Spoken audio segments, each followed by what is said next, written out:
Let's go to Tacoma, Washington, and back to the 1950s. We'll take a trip between Tacoma and the Stampede Pass. How would you like to take a train from Portland, Oregon to Seattle, Washington? Or better yet, how about a trip through the spectacular mountains of southwestern Washington down to Tacoma? Don't have a lot of time? Oh, that's all right. The trip only takes a few minutes here on Level 5 of the Washington State History Museum in Tacoma. This is where the Puget Sound model railroad engineers have built an incredibly detailed HO gauge railroad reality from the 1950s. Well, there is a trip between Portland and Seattle, but that's a small part of this. Our real trip is from Stampede Pass down through Tacoma up to the Asarco smelter. I think the thing that is most unique about it is that we are probably more authentic for the scale and what we have here than almost any other exhibit in the country. I think a lot of the fun part of it was to put it together in a nice condensed area that still represented the whole 90 miles from Stampede Pass into Tacoma, and to represent that as it was in the 1950s in a very authentic manner. Begun in 1996, this unique project was built entirely by volunteers. Our biggest challenge, I guess, was in finding the right kind of guys to do the right kind of work at the right kind of time. And we were very fortunate in doing that because we had an architect who could lay this out. We had a modeler who did the whole design scheme very well. And then we had a construction type fellow who did the basic work. We had a man with a lot of track experience to do track. We had a mechanical engineer who does our equipment work, and on down the line. So we have a specialist in each area. The museum purchases 4 trains, including all of the rolling stock, the engines and the cars and the cabooses.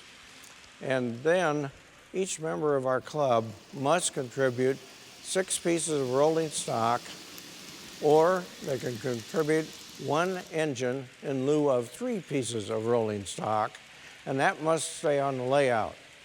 If they have to repair it and take it home, they have to have a replacement here so that we have that on hand all the time. A layout this complex certainly presents some control challenges. The club has overlooked no detail in creating a state-of-the-art digital control strategy that satisfies both the members and the visitors. We control this for the general public with an automatic loop, so when people come in and push a button, 1 train starts, and when it clears a block, the 2nd train goes, and when it clears the 3rd, and then the 4th.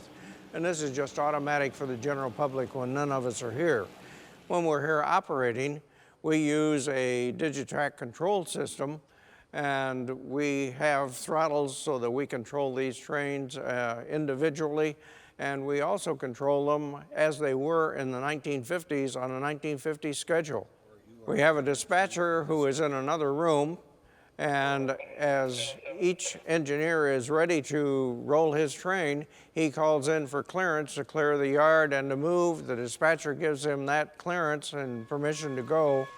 As we can see plainly, the aesthetics of this miniature marvel are rivaled only by the technology. What's unique about this layout is the fact that we've taken full advantage of the Digitrack's technology here. Here's a control panel in one of the areas on the layout.